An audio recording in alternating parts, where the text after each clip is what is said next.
Château Tour des Gendres, qui a un très joli nom, c'est la Contine Périgourdine. Ça, c'est une bouteille qui me tient à cœur, parce que c'est le sauvetage d'un très vieux cépage de Bergerac, qui est la muscadelle à petits grains. Cette muscadelle a failli disparaître, et j'ai fait partie de ceux qui ont décidé de la sauver. C'est un cépage très fragile, qui n'est pas du tout apprécié par les vignerons, parce qu'il attrape facilement des maladies, souvent l'odium, ce qui n'est pas très courant dans le Périgord. Et on voit disparaître tous les ans les parcelles de muscadelle, et notamment les parcelles de muscadelle à petits grains, encore plus fragiles. C'est un vin que je travaille en agriculture biologique, toujours pour préserver le caractère très fort de ce terroir. Autant un Sauvignon ou un Sémillon réussissent sur des calcaires très pauvres, autant la muscadelle va réclamer un sol argilo-limoneux, donc des sols un peu froids. C'est un cépage très intéressant, parce que c'est le cépage le plus atypique de la façade atlantique. C'est un cépage qui va toujours vous rappeler, au niveau aromatique, des cépages qu'on peut retrouver sur la Méditerranée. Autant sur les cépages classiques de l'Atlantique, on va avoir de la fraîcheur, on va avoir du tendu, on va avoir du fruit frais. Autant sur ces cépages type méditerranéen, on va aller sur des fruits confits, sur des épices fortes, des bouches beaucoup plus intenses. Je vais essayer de le retrouver au nez.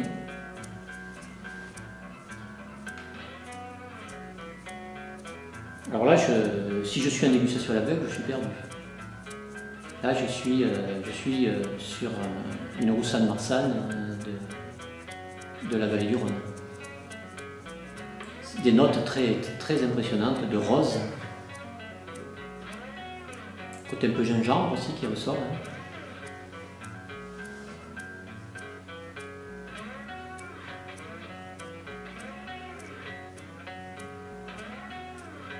Moi, c'est un nez chaque fois qui me rappelle des notes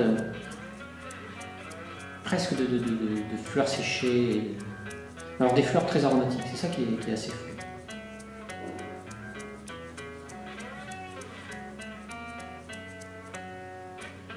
Alors la bouche, elle est encore plus surprenante. Sachant qu'on est sur l'Atlantique, on s'attend à beaucoup de fraîcheur, de longueur. Alors là, c'est le posé. On a une bouche peu acide, qui part vraiment sur la largeur. Et là, alors là, vous êtes sur une explosion d'épices. J'ai le safran là qui me revient. Alors c'est marrant parce qu'il a sa longueur qui se fait, mais que sur le fruit. Il ne s'appuie pas sur l'acidité, il s'appuie sur le fruit pour faire de la longueur. Et sur l'épice. Vachement épicé. Alors c'est marrant, j'ai aussi une petite note d'amertume qui remonte. Alors cette note d'amertume, il ne faut pas avoir peur de l'amertume. Les gens qui bannissent l'amertume, c'est qu'ils n'ont rien compris à la gastronomie. Alors moi sur un vin comme ça, c'est typique, là il me faut un plat épicé. C'est un vin de cuisinière. Les gens de cuisiniers qui aiment la cuisine avec un petit peu d'épices, des épices un peu fortes. Si vous avez un piment d'Espelette, sur un vin comme ça, il va le supporter sans aucun problème.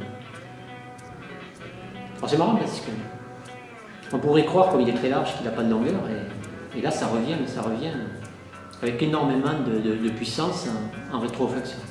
J'ai encore le vin là qui m'amène des épices, mais même presque une petite note de poivre.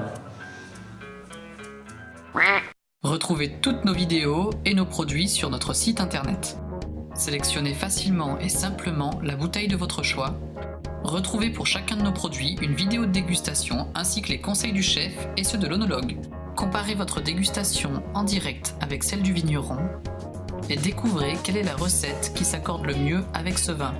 Léonard Vin et Terroir, c'est tout un univers autour du vin. avec des petites annonces pour vendre ou échanger vos bouteilles, des événements de dégustation, un forum et tout plein de membres avec qui partager votre passion.